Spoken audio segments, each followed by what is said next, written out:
Welcome to Rewatch and Rank. On this channel, we rewatch older TV shows, provide a summary and opinion on the episode before ranking each episode against each other. Today's episode is Merlin Season 1, Episode 5, Lancelot. The episode in a nutshell is just a brief summary of exactly what's happening within this episode.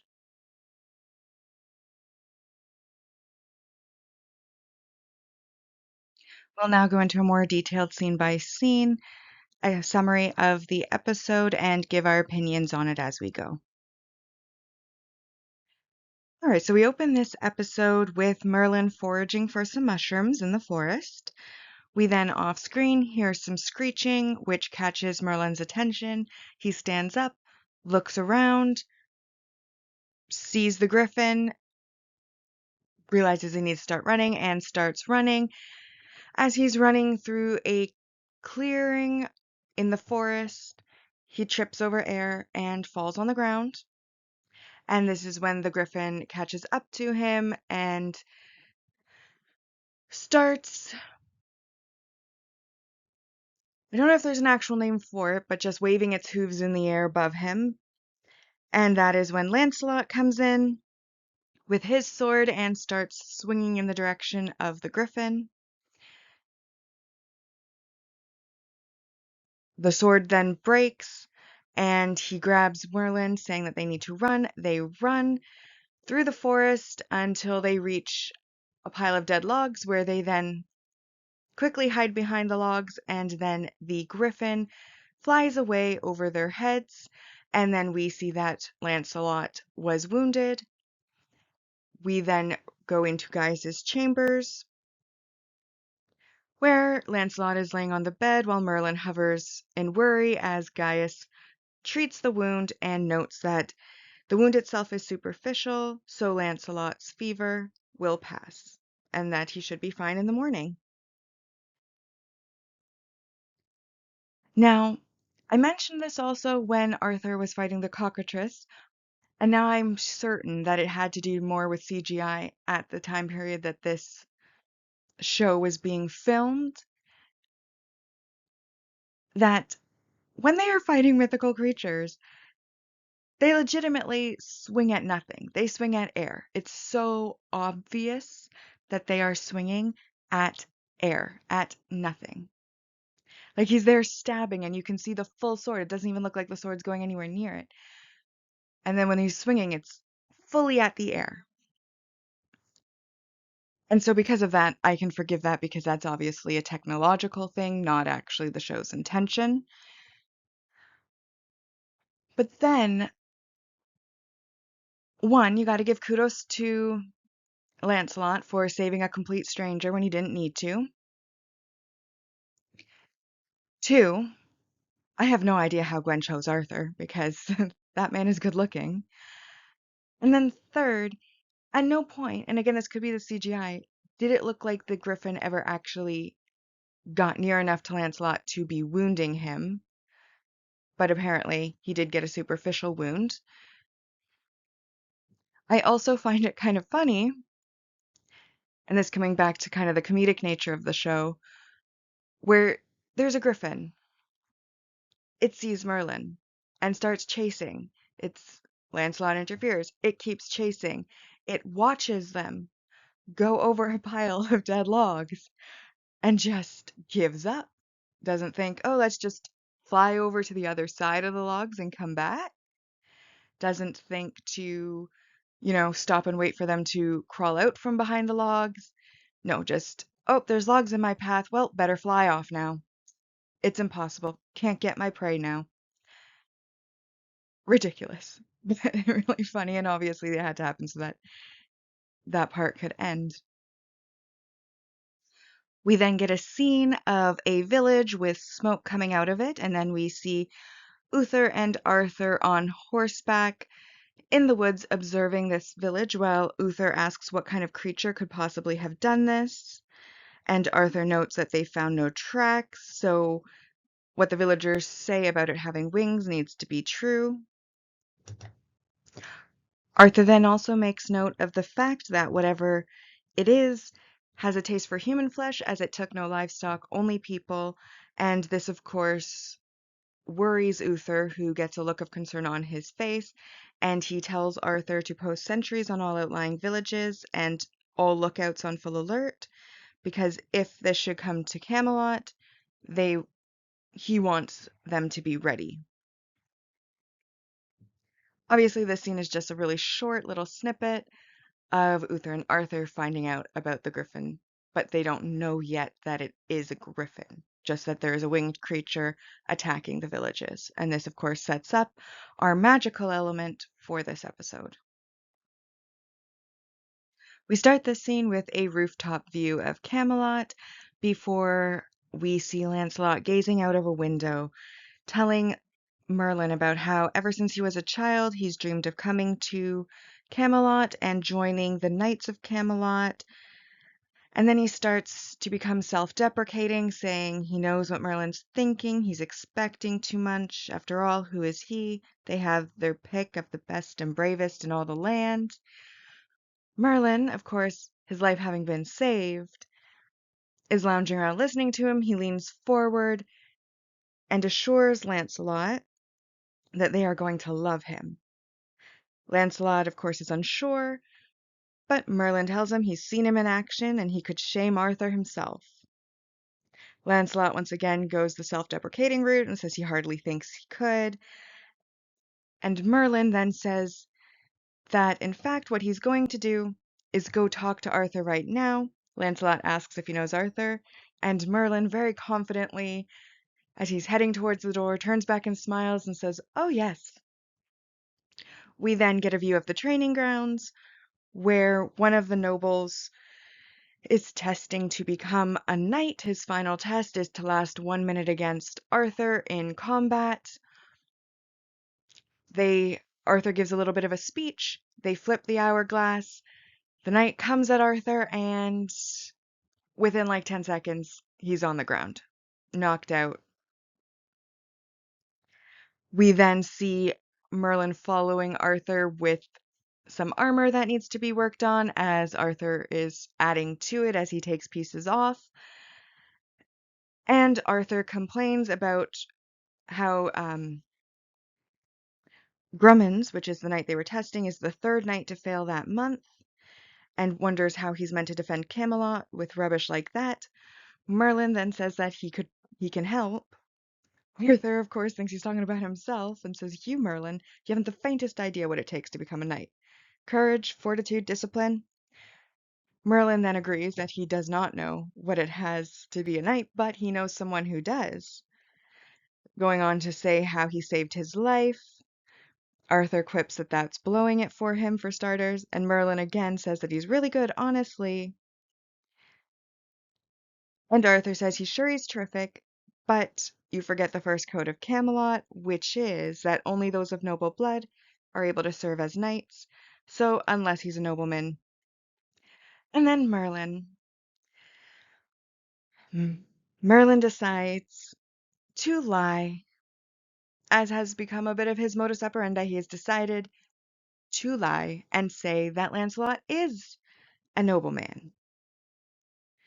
Arthur is in disbelief. He says, "Is he?" And Merlin says, "Absolutely." So Arthur allows him to bring him to the training ground the next day, but he has to bring his seal of nobility with him. Merlin then returns to Gaius's chamber, where Lancelot is waiting for him. He comes running over like a puppy and asks if he spoke to Arthur. Merlin, with a big smile, says that he did speak to him. And Merlin kind of makes it look like he's upset, shaking his head. And Lancelot then becomes very disappointed, but then Merlin smiles again and says that Arthur would like to meet him. Lancelot is very excited, thanking him, and Merlin says it was really no problem, but then kind of goes a little quieter and asks that if whether or not by any chance he happens to be a nobleman. Lancelot asks about being a nobleman and says, "Nope, why do you ask?" And then Gaius, who's been observing their interaction, comes forward and notes again what Arthur had said earlier, that the first code of Camelot states only those of noble blood can serve as a knight, which Uther created the knights to protect the kingdom from those who wished to destroy it. So because he knew he needed to trust each of the knights with his life, he chose them from families already sworn to him, which would be the nobility. And thus, ever since that day, the first code was born, and only the sons of noble families have served as knights. Merlin says that's not fair, but Gaius says that fair or unfair, that's the way it is, saying he's sorry to Lancelot, as Lancelot returns to his bench and puts his head in his hands in disappointment. Now, obviously, a few things about the scene. Obviously, we're setting up Lancelot's dream. In the first scene, the second scene shows the incompetence of the current knight candidates, which are the nobility. Third, of course, is Merlin approaching Arthur and finding out about the nobility and deciding that he's going to lie on Lancelot's behalf without any sort of discussion with him ahead of time, like whether or not he wants to be a part of this lie in the first place. Then we, of course, get Merlin delivering good news to Lancelot, getting his hopes up, Gaius having to come and crush those hopes. And all around, I feel a little bit sorry for Lancelot. Merlin is going to drag him into a lie. And honestly, Lancelot could say no. But when it's your dream on the line, a dream you've had since childhood, what are the chances you would ever say no if somebody is giving you an in, even if that in is a little bit on the sketchy side? So we then enter Merlin's room where Lancelot's having a sleepover. He's lighting a candle. He asks Lancelot why he wants to be a knight so badly. Lancelot gives him his tragic backstory about how when he was a boy, his village was attacked by raiders, and his mother, father, and all the other villagers were slaughtered where they stood, and he was the only one who managed to escape. And after that, he vowed that never again would he be helpless in the face of tyranny, and he decided to make swordcraft and combat his life, and he's spent every waking hour since that day practicing the art of combat so that when he was ready, he could set forth to Camelot, before going on to say that now it seems his journey ends and everything he fought for has been wasted. Merlin, obviously impacted by the story, gives him his word that whatever it takes, he's going to make it right for him. We then see Merlin going to a library where the librarian looks at him with suspicion. Merlin picks up a really big book off of the shelf, saying to the librarian, who's still giving him a look, that it's homework. Merlin then opens the book a crack, sees that it's the one that he wants, and then closes it sharply, which of course causes a cloud of dust to rise up, and he starts sneezing, and the librarian looks really put out by this whole thing. But Merlin then takes the book a little further into the library, sits down at a desk, and starts flipping through it. It's shown then that the book contains the seals of nobility, and then Merlin pulls out a blank parchment, and he finds a page that looks reasonable enough to... He basically opens up to a noble family that's already got 14 sons, and he then places the parchment on the page, says his spell, and then the spell copies the seal, but inserts that Lancelot is the 15th son of this nobleman. While he's doing this, the very suspicious librarian gets up and starts heading over towards where he is, clearly unable to stand the thought of Merlin being in there for any length of time. Once Merlin has completed the spell, he then rolls up the parchment, tucks it into his jacket, and then gives the book back to the librarian. Noting that it was a real page turner, before leaving, the librarian takes the book, and when he says it's a real page turner, he then glances at the spine of this large book as Merlin makes his quick retreat. Merlin then returns to Gaius's chambers and shows Lancelot what he's done. Basically shows him the parchment. Lancelot asks what it is, not understanding. And then Merlin says it's his seal of nobility. Lancelot is, of course, confused. Before Merlin then clarifies that he's made him a seal as the 15th son of, or not 15th, sorry, 5th son of Lord Eldred of Northumbria. So to correct what I had said earlier, it was the 4th son, and now he's a 5th son. Lancelot, of course, being the noble person that he is, not on board at first, but Merlin plays on his emotions and says, "So you don't want to be a knight then?" Lancelot, of course, says he does, and Merlin says, "The rules don't allow it, damn the rules are wrong." Lancelot then, of course, notes how it's a lie and against everything the knights stand for, and therefore what he would stand for. But Merlin assures him that he has as much right to be a knight as any other man, he knows it. Lancelot again points to the rules, and Merlin does his trickery and says, "Oh, we're not breaking the rules, we're bending them, that's all. Once you get your foot in the door, then you're judged on merit. And if you succeed, if they make you a knight, it'll be because you earned it, noble or not." He then goes on to say he can't change the way things are done here, but you can if you let me help you. We then move on to Guinevere's house, where Gwen is taking Lance's measurements so that they can get him some equipment. They, of course, have some chemistry with each other, as anybody who knows the original legends would assume. And Lancelot thanks her. She tells him not to thank her, but thank Merlin, as Merlin would do anything for anyone. And then she says that it's great that Merlin's gotten him a chance, as they need more men like him. Lancelot asks, "You do? You need more men like me?" And Guinevere, of course, tries to cover, says, "Not me personally, but Camelot. Camelot needs knights, not just Arthur and his kind, but ordinary people like you and me."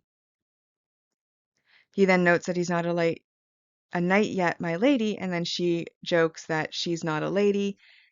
She giggles, they share a look, and then Guinevere finishes her measurements, letting them know that she should have it ready in no time, and that it was nice to meet him. Gwen reaches out to shake his hand. Lancelot then takes her hand and kisses her hand as Merlin and Lancelot then leave. And then we find them just walking down a corridor where Lancelot starts talking about Guinevere, saying that she seems lovely. Merlin then says she is, and the best seamstress in Camelot, he promises. Lancelot then wants to know whether or not they have anything between them. Merlin just laughs, saying that they're just friends, before glancing at Lancelot sideways, knowing that he has a bit of a crush on Guinevere. Now, obviously, this collection of scenes is quite lengthy, but they all share the same purpose. We obviously get more of Lancelot's backstory and the origin of his dream and his disappointment that everything he'd ever wanted is out of his reach just because of the station of his birth. We then have Merlin. Once again, I don't understand how Merlin cannot follow rules. I mean, yeah, his very existence is against law, so maybe he doesn't care about laws because it's well, if I'm already breaking the law just by existing, maybe I should just break them all, is his theory. Maybe that's how he's thinking. But he commits a forgery, and then he drags Lancelot into it. Lancelot, of course, tries to be upstanding, but he tries to twist his mind around to get him on his side, convince him it's a good thing, even though it's just objectively not a good thing to break a law. And, he applies that peer pressure, just trickily convinces him. And then, of course, Gwen becomes their accomplice in that she is in on it. And she also knows that he's not noble. She knows that they're breaking the law, and she's just decided to hop in there, which honestly goes against the character that they've been setting up so far, in that the character that they were setting up so far in other episodes was someone who was very sweet. But again, she almost got arrested. for a crime she didn't commit, so maybe her feelings on the law is also maybe a little bit lax at this point, similar to Merlin, and that's why she's willing to break the law and be an accomplice to breaking the law with them. And then, of course, I really like how anybody who knows the original legend knows that Guinevere cheats on Arthur with Lancelot. And so the fact that they're bringing in that chemistry and that flirtation now, even before she knows Arthur, like even before she has feelings for Arthur or they're in a relationship, how they're setting that foundation that she has with Lancelot and that flirtation and that chemistry. I really like that. It's a nice little foreshadow and makes it more believable when she does eventually cheat because we've seen that they have this chemistry beforehand. We then get Arthur training nights on the training grounds, running them through drills as Arthur and Gwen help Lancelot into his equipment to the side, where they've made him basically gotten him some armor and a tunic that shows the Northumberland seal that Merlin had copied, and start getting him ready once there's an opportunity. Lancelot then approaches Arthur. He greets Arthur with his seal, and Arthur punches him in the face, causing him to fall down, and tells him that he's not ready. Come back when you're ready. You have sluggish reactions.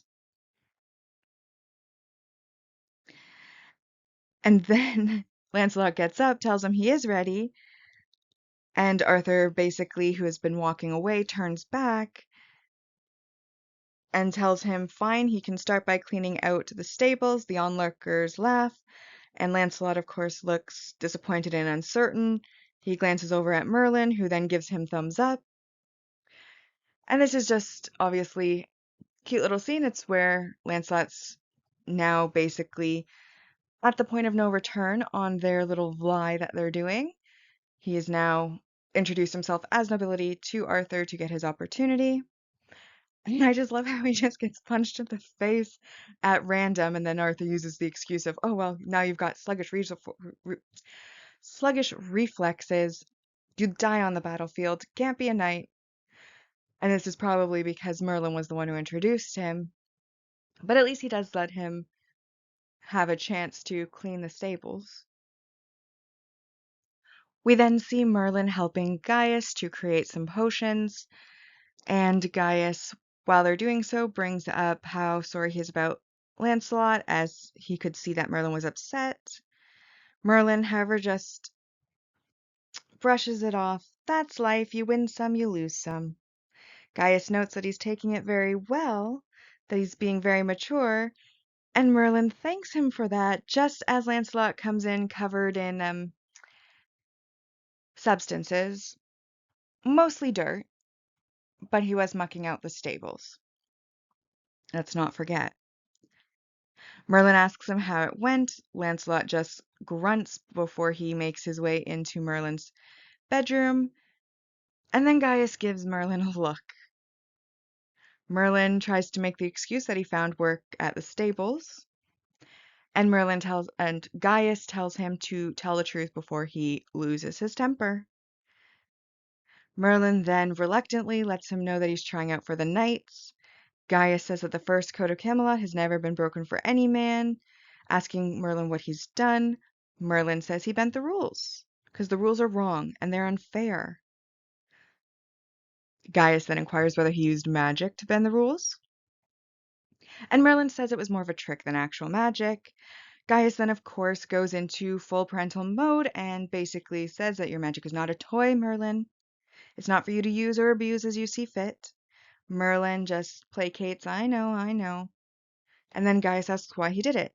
And Merlin basically goes on to say that he owes Lancelot his life, and he's paying that debt the only way he can by giving him the opportunity that he deserves, before telling Gaius that if he wants to punish him for it, he can go ahead and do so.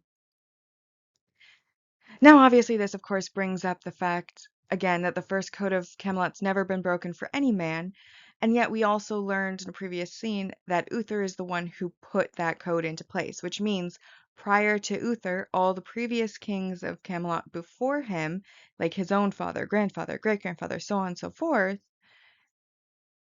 did in fact allow more than just nobility into the knight. So while the code may not have been broken since it was put into place, it's only been in place for the duration of, well, actually, not even the full duration of Uther's reign, because Gaius also said that it was put in place when he was trying to fight against magic, which would have been when he during the Purge, which was only 20 years ago. So it's a very like it's there and it hasn't been broken to date, but the entire history before like the last 20 years, it wasn't in place.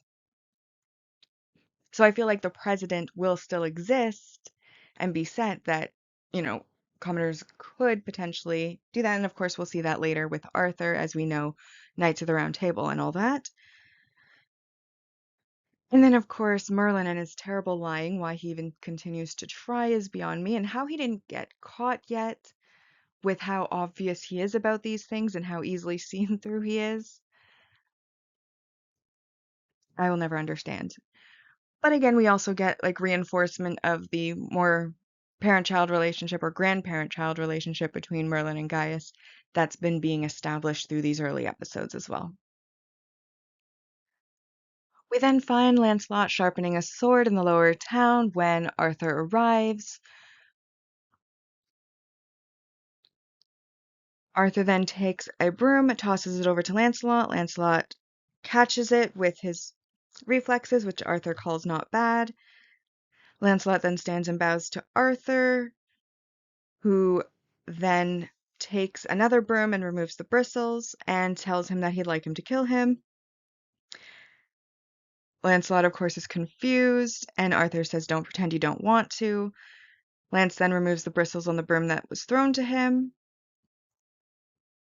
and they begin to spar. They spar back and forth a bit with both of them getting the upper hand at different time periods, and neither one of them really landing any sort of blow onto the other. This, of course, impresses Arthur, who then lets him know that he's just made basic training. Just after he says this, warning bells start to toll, and Arthur runs away towards where the noise is. Meanwhile, in the main square, Merlin helps an injured woman to sit near Gaius, letting her know that she's safe now, as Gaius is tending to another injured person, and Merlin, of course, inquires into her health, and Gaius says that she's going to be okay. Lancelot runs into the square, asking what happened to these people, and Gaius informs him that their village was attacked by a winged monster. Merlin and Lancelot then share a look with each other. And unlike Lancelot, who made his way towards Merlin at the tolling of the bells, Arthur made his way inside and is now standing overlooking the square with Uther. Arthur, of course, lets Uther know that he can't track the creature through the air, but Uther then tells him that he doesn't need to track him, and he names the cities or the towns that have been hit so far, which has made it very clear that the creature, whatever it is making its way to Camelot as they speak. And so Uther says that Arthur needs to prepare his knights, and Arthur says that they'll be ready. We then return to Gaius's chambers, where he is flipping through a book of monsters and is looking for something with the wings of an eagle and the body of a lion, which he is muttering to himself as he looks through the book. So in this scene, it starts with Arthur testing Lancelot and being impressed by him. Once again, see, here's the thing. When it's against CGI, okay, fair. But I don't understand how they keep missing each other. You know, play fighting, like action movies, by this point, I'm pretty sure the choreography and camera angles are known to like so that they can make it look like they actually hit each other without hitting each other. But they don't even try in this show to make it look like they're hitting each other. Like when they're playing with the wood sticks, yes, but like when they're throwing a punch, it's like you can tell they're like a foot away from each other. it is so obvious that it's play fighting. It's so hilarious because, by this point, there was the technology at least for people to fight and make it look real. But of course, then we get more serious. We have the refugees arriving from the nearby villages, which are being attacked by the griffin. And then, of course, the knowledge that the griffin is heading towards Camelot, which, how far away was Merlin picking mushrooms? Because I feel like our first scene of this episode, we were attacked by the griffin right outside of Camelot's gates. And then it went farther away just so it could pick off villages on the way back to where it already was? Or was Merlin literally like several villages away picking mushrooms? Just something I'm curious about. And then, of course, we have then the conversation between Arthur and Uther that they need to be ready and need all the knights that they can get because there's a crisis, which can only be a benefit to Lancelot, who wants to be a knight, and expedite the process before he's caught. And then, of course, we have Gaius searching for the creature and looking through the book, looking for head of an eagle, body of an lion, and it does show that he is looking through several books as he closes the first one he's looking through to open a second as the scene ends. Following his conversation with Uther, Arthur gathers the knights into the main square and gives them a speech about how the training routines are going to now switch to attack strategies due to the incoming threat. Lance then approaches Arthur after he's given his speech and asking if there's anything that he can do. And he knows that he would need to be a knight in order to participate in the battle, but wants to know if there's anything he can do as a non-knight. Arthur, of course, lets him know that he is not a knight yet, which is why he's bringing his test forward and he'll be facing Arthur in the morning. We then get to the training grounds where Arthur and Lancelot are both fully ready for their fight. Arthur gives a speech before nodding to have the hourglass flipped. It's not an hourglass, but a minute glass, as it has 1 minute of sand, and that's how long he has to last against Arthur, just like the other guy's test. They, of course, start battling back and forth. On the sideline, we see Merlin and Gwen very excited about the fight and very into the fight, maybe more so than they should be, with very over-the-top reactions to the play fight. And then, of course, Arthur gets Lancelot onto the ground, says that it's a shame, but just as he's about to end the fight, Lancelot makes a sneak attack and manages to get Arthur on the ground. At first, Arthur looks angry, and some of the other knights come to hold Lancelot back. Arthur tells him to get on his knees, but then the scene shifts to him kneeling in front of Uther, who then knights him and tells him to arise, Sir Lancelot, Knight of Camelot. The court applauds, and Morgana and Guinevere sort of gossip about how he came out of nowhere. Uther then approaches him, and Uther then kind of comments on how he knew his father, but last he had seen him, it was only 4 sons. Lancelot awkwardly tries to cover for himself, basically saying, well, here I am, so obviously there's 5. And Uther then tells him to enjoy the celebrations. Lancelot leaves, but then Uther opens up Lancelot's seal and sends one of the members of the court to the librarian, Geoffrey of Monmouth, who is also the court genealogist, to basically get his opinion on the seal's legitimacy. We then continue on with a celebration. Arthur and Lancelot sit together and gossip about Morgana and Gwen. Arthur's talking about whether Morgana is beautiful, but Lancelot is talking about Gwen being beautiful. And then, of course, we have Merlin and Gaius is again cautioning Merlin that he's played God this time and that, he's risen Lancelot up, but to be careful of what may come after that, as he doesn't know what the future may hold. Merlin just brushes off his warning, saying that he doesn't know what it said on his invitation, but on Merlin's it said celebration. Gaius chuckles before he leaves as well. We then go to the Hall of Records where Geoffrey is looking through the court records and the seals of nobility, and then kind of lays the parchment onto the page looking unhappy.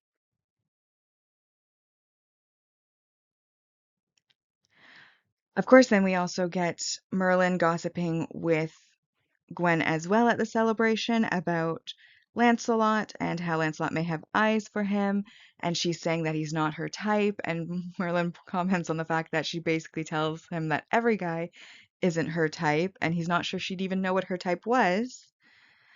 Then he kind of asks her between Arthur or Lancelot, just for the sake of argument, who she might choose, and she, of course, jokes that she doesn't have to and never will, before Arthur then gets up to make a speech about Sir Lancelot, welcoming him and congratulating him once again as the crowd applauds.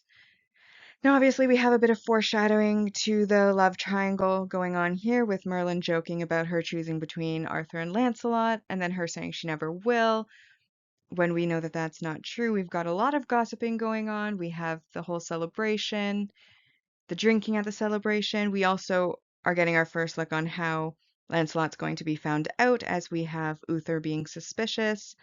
And even though he did knight him, and honestly, I feel like he should have done his due diligence prior to knighting him, because at this point he's already a knight. Whereas prior to the ceremony, if they didn't have the ceremony the same day, if he was suspicious, he then could have had it look like that, and there wouldn't have been this false celebration before knowing, like, finding out the truth. I feel like if you're going to be knighting people,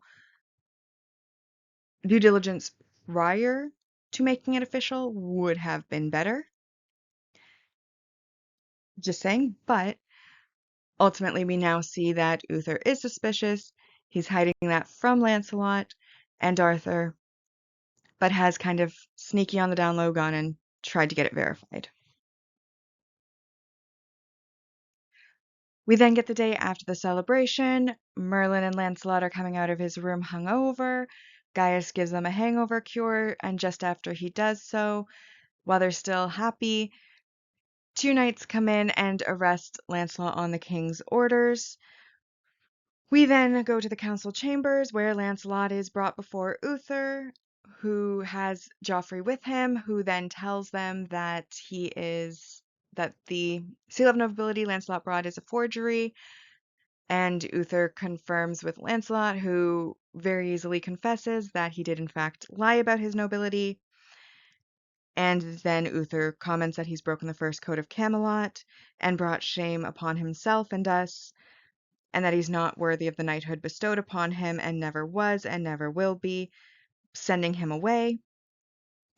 Arthur tries to defend Lancelot because he knows how talented he is and he knows he has good intentions, but Uther comments that the first code is about trust, and how could he trust somebody who has lied to him, which gets Arthur to back off. We then see Merlin visiting Lancelot within the dungeons, where Lancelot is telling him that he's not to blame. Merlin says that it's his fault he pushed him, but Lancelot says the choice was ultimately his own, and the punishment therefore is his to bear alone. Merlin wishes there was something he could do, and Lancelot tells him he can stop blaming himself. We then return to Gaius's chambers, where Merlin tells Gaius basically straight up front, don't say I told you so. Gaius then tells him he has no wish to gloat, but does gesture him over to take a look at a book. Turns out he was looking at the mythical creatures that they knew about and were common in the kingdom, but it hadn't occurred to him until recently to look at the legends and myths that are not confirmed but have been told within the kingdom, and that's where We then see Merlin glancing at the page and we see the griffin there. And Merlin gets excited that that's it, that's the monster that he saw. Just as he says this, warning bells sound. And Merlin and Gaius both head to the window to look outside where people are running around trying to hide as the griffin is screaming and swooping down overhead. We then go to the main square where Arthur and his knights face the griffin. The griffin, of course, flaps around a bit, lands every so often while screeching at them. The knights, they get up, they crouch, they get up, they move forward a bit, they crouch again. Eventually, they go to, again with the effects, try to hit it like a foot off. And then, Arthur does make a stab motion at it. His spear breaks. And again, they go back and forth. Arthur then at one point falls down after swinging at air for a bit. And then we get somebody coming from inside and tossing a torch his way. He then waves the torch at the griffin, which I guess startles or scares it enough that it decides to fly off. And then it flies away while Arthur and the rest of the knights watch it go. Obviously, we knew the fall was coming, so Lancelot getting caught, not a big deal, but now he's in jail. Then, of course, we have the identification of our monster, which is a griffin, as we knew from the start. And then we have the battle scene. Now, I hate to laugh, but honestly,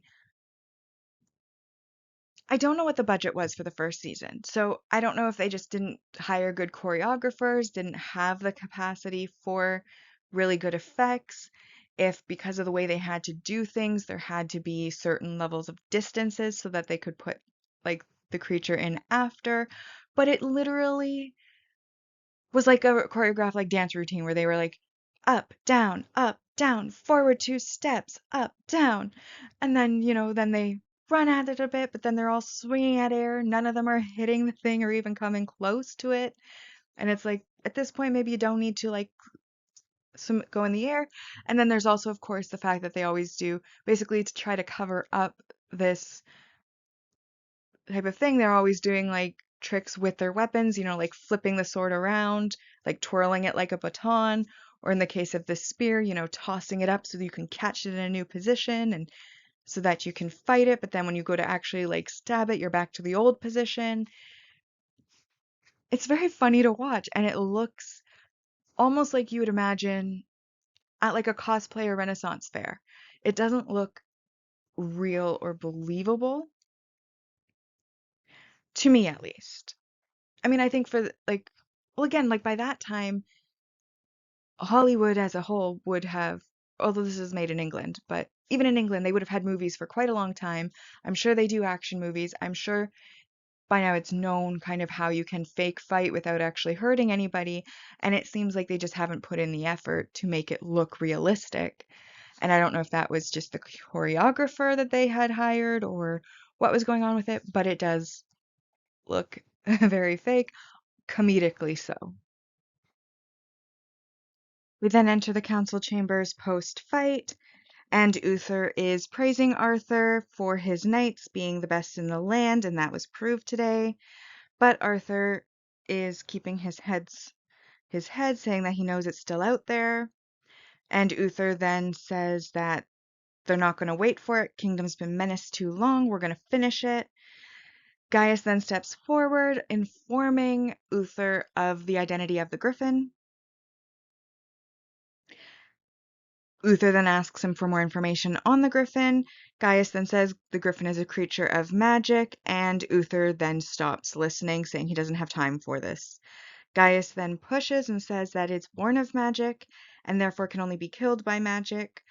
Uther says that he's mistaken, it's a creature of flesh and blood like any other. Arthur proved that, but Arthur then steps in saying he's not so sure, and that there may be some truth in what he says. Arthur then goes on to say how the griffin was unharmed and the weapons seemed to be useless as his spear had broken when he had tried to attack it. Uther, again, refuses to listen once magic is in play. He is deaf, blind, and dumb. And he says that it's tasted their steel once, next time will be its last, and asks when Arthur can have his knights ready again, and Arthur says an hour, maybe two. So Uther says that they're going to finish it that night. Obviously, in a lot of ways, Uther is a terrible person, but a lot of times he's also making decisions that a good leader would. However, last episode, a little bit, and this episode as well, I feel like he's, when magic is involved, he becomes stupid. That is the word I have to use. He stops listening, he stops taking advice, and he just barrels ahead with whatever plan he wants. And he doesn't listen to advice, he doesn't listen to counsel, he doesn't pay attention. Imagine for a moment if Merlin wasn't there as a resident sorcerer. What would have happened to his kingdom by this point? Not because he couldn't fight off the magical attacks, but because he's so blinded to magic that he wants to pretend it doesn't exist almost, even though he knows it exists and that it is against him.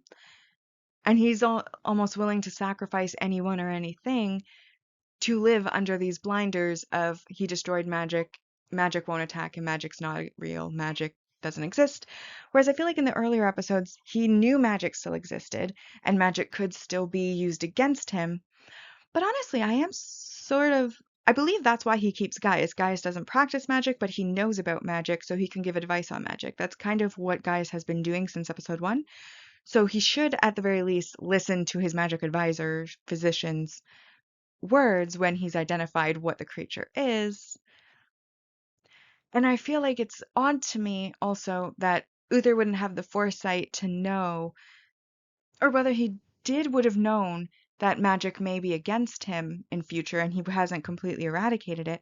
But why wouldn't he hedge his bets and have at least one trusted sorcerer or magic user around that could fight off a magical opponent that can only be defeated with magic? I feel like that would have been the type of foresight a king should have. But again, he hates magic so much, he probably would refuse on principle and decide to go down in a blaze of fire than allow any sorcerer, even one that's on his side, to live. So next we enter into a series of scenes that are preparing for this griffin battle. They have the 1 to 2 hours to be ready so that they can go and fight it.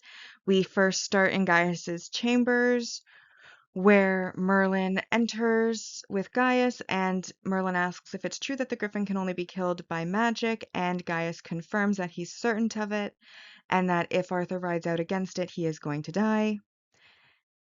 Merlin then says that Arthur needs to be stopped, Uther needs to see reasons, but Gaius confirms what we all know, which is where magic is concerned. The king is blind to any reason, and magic is the only hope. Merlin then realizes he's suggesting that he does something, and Gaius confirms that it is his destiny and the purpose of his magic. Merlin, of course, having seen the griffin before, says that there's no way he can go up against it, but Gaius says that if he doesn't, Arthur's going to die. Merlin then says he doesn't have magic that powerful and there must be another way, but Gaius says it's the only way. And then Merlin decides to try to guilt trip Gaius by asking him if he even cares what happens to him, and has basically a little bit of a mental breakdown. Merlin just, he gets really agitated, and then Gaius tries to calm him down and tells him that he's the only thing he cares about in all this world, which is so sweet, and that he would give his life for him without a thought. But for what? He can't save Arthur? It's not his destiny. Merlin finally comes down, apologizes, and then Merlin says that they have 2 hours to find a way to kill that thing, referring to the griffin. We then move on to the dungeons where Arthur enters Lancelot's cell and kind of rants about how he should have known and was so stupid. He doesn't sound like a knight, doesn't even look like a knight. Lancelot apologizes, and Arthur also apologizes because Lancelot fights like a knight. and Camelot needs. And then he kind of cuts himself up. Lancelot inquires about the creature, and Arthur says that they couldn't kill it. He's never faced anything like it. Lancelot confirms he also faced it and that he struck it, but it left no damage. Arthur then says that there are those that believe that the griffin is a creature of magic, that only magic can destroy it. Lancelot asks if he believes that, and Arthur says it doesn't matter what he believes, as use of magic is not permitted, so the knights have to prevail with steel and sinew alone. Arthur then informs him there's a house waiting outside, and that he has to take it and never return to this place. At first, Lancelot's hopeful he's going to get to join him, but then he realizes he's not, so he tells Arthur it's not his freedom he wants, but he wants to serve him. Arthur says he knows, but he cannot allow Lancelot to ride with him, as his father knows nothing of him being released, that Arthur has chosen to release him himself, but can't do any more, and then tells Lancelot to leave before he changes his mind. So Arthur then walks further into the cell. Lancelot leaves from behind him. We then return to Gaius and Merlin, who have found a spell that is powerful enough. But Merlin's unsure because he's never cast an enchantment that powerful before. Gaius says nothing less will kill it. And then Merlin starts practicing on a dagger, but nothing happens.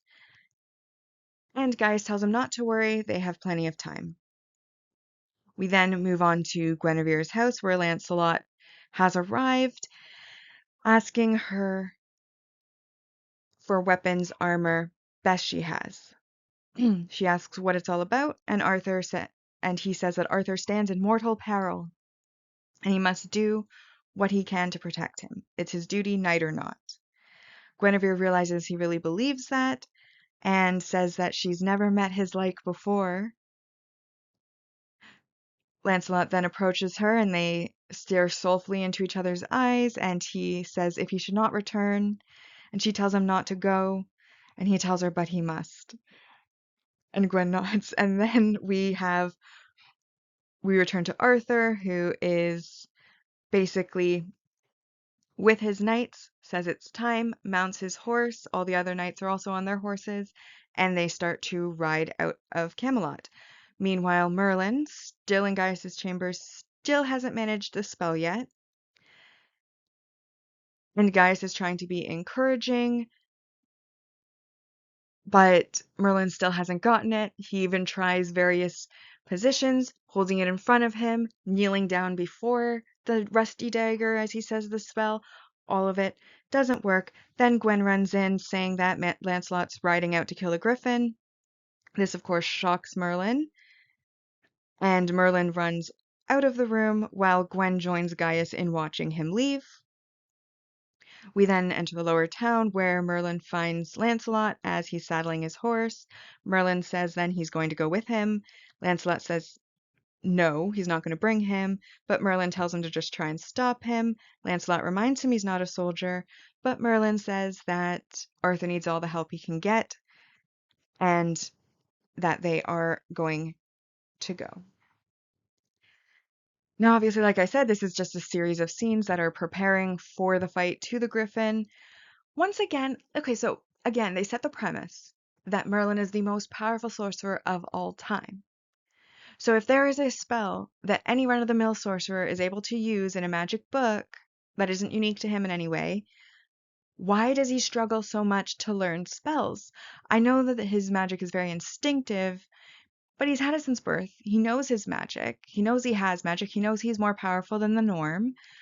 How exactly does he struggle so much? I mean, he always comes through at the end, but I feel like it really messes with the premise of him being the most powerful ever when he has such struggle to learn new spells. And then, of course, we have that moment with Guinevere and Lancelot, which is really sweet. And then that kind of guiding moment from Gaius, and another moment between him and Merlin that's also nice, and also Arthur letting Lancelot go. Again, very sweet. So we get a lot of like little sweet moments between various characters as they prepare to potentially die, and especially since in at least some of their cases they don't know if they're even going to live, as they don't have access to the magic that will kill the beast, and so feel almost like they're marching to their deaths. So we have Arthur in the misty forest at night, him leading his knights towards where the griffin is, the griffin coming out of the mists from within the trees, and Arthur ordering his men to charge, and then we hear clashing and the sound of battle, as we then move on to see Lancelot and Merlin arriving on their own horses off to the side. They then come in and dismount and hurry over where Arthur has been knocked out onto a rock, but Merlin confirms that he is still alive. While Merlin is checking on Arthur, Lancelot remounts his horse and has his lance, and he lines up as the griffin then appears to basically run at it with his lance. As Lancelot is making his way towards the griffin, Merlin starts trying the spell again. He fails a couple more times, but then finally does manage to get it to work, and the lance ignites at the tip with what looks like a blue smoky light. I think it's maybe meant to be a blue fire, but it really looks more like tendrils of smoke, and it just looks very mystical, very beautiful. And Lancelot rides to it and manages to spear the griffin, which then does die. And Lancelot then turns, and Merlin is celebrating, and he can see Merlin celebrating. Obviously, at this point, Merlin's been found out. We then see Arthur starting to wake up. Merlin kind of looks at him, worried, and immediately starts running in the other direction. Meanwhile, Arthur gets up and praises Lancelot for defeating it, for managing to kill it. Meanwhile, then we see Merlin returning to Gaius, and when he does, he has a smile on his face. Gaius starts to smile, saying, "You did it," and Merlin says he did it, and then they share a hug, and Gaius, of course, says, "Thank God that Merlin is all right." And so we have our battle with our beast, and we have ourselves winning, and of course, Lancelot gets the honor of being the one to have done the killing blow, which of course will put him in high esteem in Arthur's eyes. And I love the magic effect in this one. I remembered back in the day with the poison chalice with the light orb, I always remember that being very beautiful. But then when I saw it again in the rewatch, I was like, it's not as mystical as I remember. But this one was more mystical than I remembered. I remembered that like the lance glowed blue, but I had forgotten about all like the smoky tendrils and that beautiful light. Amazing atmosphere. Obviously, the fight with the Griffin was off screen for Arthur and his knights, which I think was the smartest choice they made because every other time they were fighting, it did not look great. So I think it helped to not make it funny in this case because they did it off screen. And then of course with all the mist and the forest and then the like running towards each other in slow motion with the Griffin and the lance. I think the atmosphere of this scene was incredibly well done. And then we get our happy, Merlin celebrating with Lancelot that he did it. Then Arthur celebrating with Lancelot that he did it. And then, of course, Merlin celebrating with Gaius that he did it. And I think overall, I love that this was the way that they chose to film this ending, this scene that closed the subplot of the Griffin. And now we come to the closing of our episode, where we have Arthur coming into the council chambers, where Uther praises him for being able to do it, but Arthur confirms that it wasn't him, it was Lancelot, as Lancelot enters behind him. Uther then kicks Lancelot out, and he and Arthur, and you can hear as the doors are closing behind Lancelot that Uther yells that he had no right, before the doors block out the remaining sound, and Merlin then arrives to ask Lancelot what they are doing, and Lancelot says that they are deciding his fate. We then return to inside the council chamber, where Arthur confesses that he released him and that he's going to take the consequences, but that Lancelot's actions should change things. Uther denies this, that his actions changed nothing, he broke the code. And Arthur then very strongly protests, saying that he laid down his life for him and served with honor. Uther kind of takes a step back, realizing how strongly Arthur feels about it, and offers perhaps a pardon for what Lancelot's lies, but Arthur pushes for more, saying that Lancelot should be restored to his rightful place as the Knight of Camelot. Uther denies that he will never do this, as the law is the law and the code bends for no man, and Arthur then says that the code is wrong. Back outside with Merlin and Arthur, we have Merlin saying that they're going to restore his knighthood because he killed the griffin, but then Lancelot reveals that he didn't kill it. They then walk slightly away from prying ears, and Lancelot confirms that he did. Merlin at first tries to say that that's ridiculous, but then Lancelot starts to say the spell and said that he heard and saw Merlin.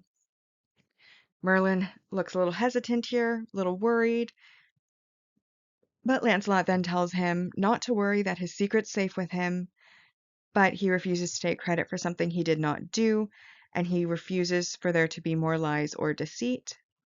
Merlin asks him what he's going to do, and Lancelot says it's the only thing he can do.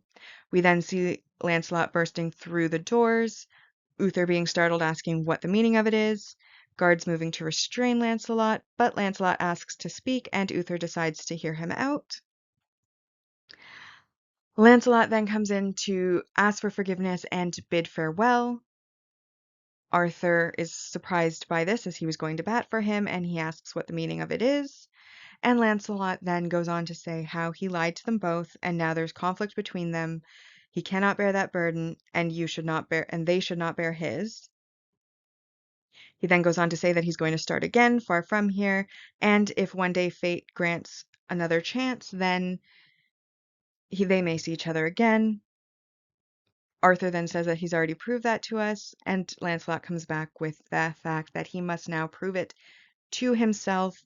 He then bows to them both and leaves the room, and Arthur looks upset at this because he truly believes that Lancelot deserves his place. We then get to see Morgana's chambers, where we see Gwen staring out the window as we see Lancelot with a cape riding out of the gates of Camelot and onto the path nearby. Morgana comments on, the fact that she's watching Lancelot, and then tries to distract Gwen, and Gwen allows herself to be distracted. And then we go to the battlements, where we see that both Merlin and Gaius are also there to watch Lancelot dramatically ride off in somewhat slow motion. And Merlin comments that perhaps Gaius was right and he should not have got involved. And Gaius then says that he was wrong in this case, and that both he and Lancelot needed each other and their destinies were in this case intertwined. Merlin asks if he's ever going to come back. And Gaius says, of course, that he cannot say for certain. And so Merlin then, while watching him leave, says, "Until next time, Sir Lancelot," which is a nice way to end the episode. It wraps everything all up in a neat little bow. And of course, obviously, by leaving this way, we leave the door open for his eventual return. Even Uther was probably, after his speech, looked like he had softened towards him and probably would have let him stay if he had wanted, because I think he respected his little speech at the end there. Obviously, Arthur was in his corner, willing to go to bat for him, fully believes he deserves to be a knight, so of course when Arthur is king, he'll obviously have that choice. We see then, again, Gwen's budding feelings for him and her sadness at him leaving, which is recognized by Morgana, and then of course we have the Gaius and Merlin moment, where obviously we get that ending line of "Till we meet again, Sir Lancelot." And of course, we like Lancelot as a character, and honestly, I think he and Gwen have so much chemistry. I feel like they should have been the end game. I'm not big on adultery at all, in any context, for any reason. So, knowing the original legends as we do, being a rewatcher knowing the future, I really wish in this case, since they had changed so much else about the character, that they had changed that as well and just made them endgame. I feel like they could have swung that. I think that would have been a beautiful ending. That would have been far more believable because they're both from, a common lineage. They have all that chemistry. She obviously had an immediate attraction and liking for him, and it was mutual. I'm disappointed actually that they didn't end up together. And I mean, that is why we have fan fiction ultimately, is for that wish fulfillment where you can find stories where that was the case. But I kind of wish that they had done that here. And then, of course, Merlin's secret is found out, and the first person other than Gaius who has found it out with certainty is willing to keep the secret, which is also really nice. And that's going to be a bond that they can count on between Lancelot and Merlin going forward as well. But ultimately, really liked the ending. They really made Lancelot likable. And now that we have rewatched the episode, we're now going to rank the episode against the others on this channel. We do rank on two lists, a mostly objective ranking list and a personal ranking list. The personal ranking is, of course, just based on my opinion and emotion, and the mostly objective takes out my emotion, but does still include my bias and judgment. All right, so now we have our mostly objective rank values, and I've highlighted those I felt applied. So to start with, we have supporting relationship development. This obviously is Gwen and Lancelot's little flirtation. We haven't had any acknowledgement of it. Obviously, it was a short episode. He left, but they shared several moments where they flirted, where they shared long looks. She gazed fondly after him as he left. And this is all hints and setup for a future relationship, and therefore is part of that development. And that is a +2. We then, of course, have our multi-season supporting character introduction in introducing Lancelot, and then obviously multi-season supporting character development in getting to know his backstory, his dream, his origin, etc., etc. And those are worth 3 points each for 6 points total. And then we also got some world building, which is the fact that only nobles can be knights, but only since Uther took power. Before that, the code didn't exist, so there was precedent that they could go back to allow Lancelot to be a knight in the future. And then also we have, well, this isn't really world building, is it? Lancelot finding out about Merlin, which could be part of the development and the promise to keep his secret. But the world building is and we also learn, of course, we already knew magical creatures existed with cockatrices, but this is the first time we've met a magical creature that was mythical, even in the world that we were in the world of Merlin, and a creature that can only be killed by magic because it was born of magic, which could also be considered part of world building, which is 4 points. And then we have some negatives. Obviously, we have some, again, regression with Merlin's character. They set the premise of the show that Merlin is the greatest sorcerer who will ever live, has ever lived, will ever live, is living. And yet for him to struggle so hard with learning spells, it's just unbelievable because of the premise they set with him being the most powerful that has ever walked, that he's almost godlike in his level of power, and yet he struggles for hours to learn a single spell. And I'm like, it'd be believable if because it's his first time doing a spell, maybe he mispronounces a couple times, so it takes him a couple tries to get that pronunciation down. But it shouldn't be due to a lack of power or a lack of pronunciation after a couple of hours, or in the case of the previous spell, the episode before, the entire night. In the Valiant episode, it's just they're going against the very premise that they've set for the character, which I feel is regression, which is a -1 point. And then, of course, there was the negative messaging and behavior, which, of course, is the lying in order to get to where he wants to be, the peer pressure that Merlin does against Lancelot to get him to agree, and, of course, Merlin forging, official documentation. Very bad. These are crimes. These are not things that you are meant to be doing. And so that, of course, is worth a -2 points, which all told brings us to a total for this episode of 9 out of 10. All right, so with our objective 9 out of 10, we now have our mostly objective ranking for this episode, which puts it into second place with a 9 out of 10. So, as a reminder, the list so far has the Dragon's Call in first place, Lancelot in second, third is Valiant, fourth the Poison Chalice, and in fifth place we have the Mark of Nimue. On the personal side of the rankings, I chose to rank this at a 7 out of 10. Honestly, the main reason that it's lower is because of the effects.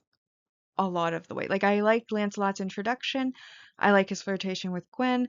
I love the magic effect and the last scene where they're defeating the Griffin with like the mystical like blue light fire smoke, the foggy forest, the forested trees at night. Like, it's all incredibly beautifully done. That atmosphere, that scene gives it pretty much its entire 7 points.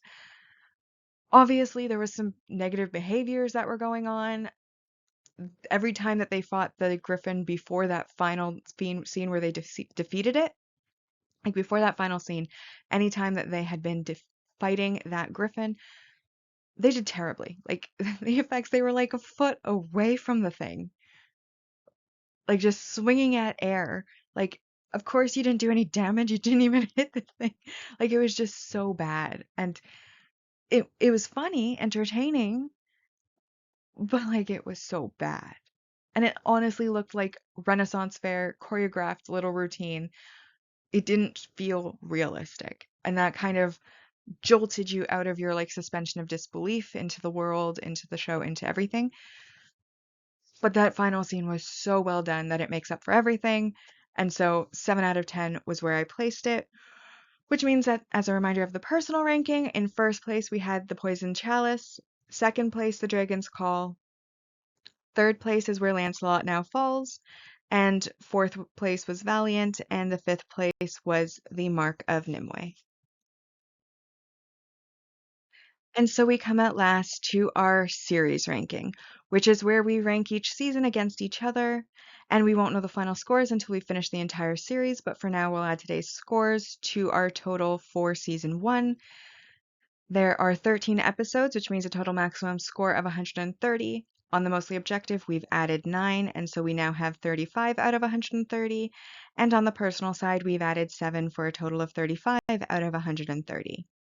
With that, we've now rewatched and ranked Merlin Season 1, Episode 5, Lancelot. Like and subscribe if you'd like to, and I'll see you in the next episode.